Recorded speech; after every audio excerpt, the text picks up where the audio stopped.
Thank you. New information tonight, new details. Big redevelopment project in West Toledo will not include housing. Talking about the Westgate project near Secor and Central. There's lots of retail planned, but several city council members today were hoping that new housing might be a part of that. I-Team reporter Sean Haggerty has a look at why that's not happening. Sean.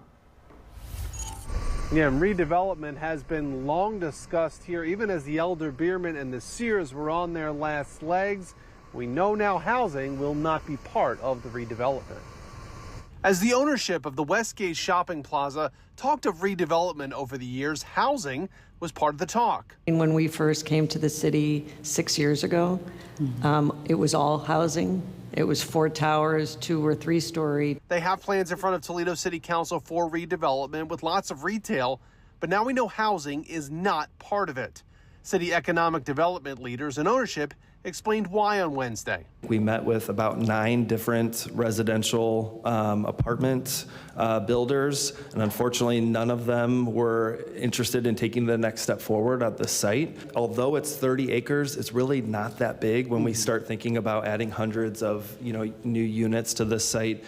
So the area of the site where the housing was intended, I think presented maybe some challenges in terms of getting the scale that these residential developers were looking for. While there is excitement for retail and general support for a tax exemption plan to make it all happen, the loss of potential housing is disappointing. I really wish we do have down the road maybe some residential projects, because I think it's a great area. I think a lot of people would move in there. I was happy to sell the land to somebody and let them do housing. I had no ego in needing to be the person to build this.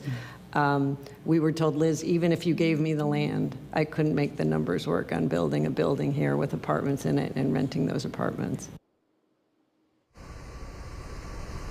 We did learn today the ownership group is current on its taxes as this redevelopment really got going in the last couple of months. It turns out there are about $300,000 in owed back taxes. But again, Sasha, those taxes are now all paid.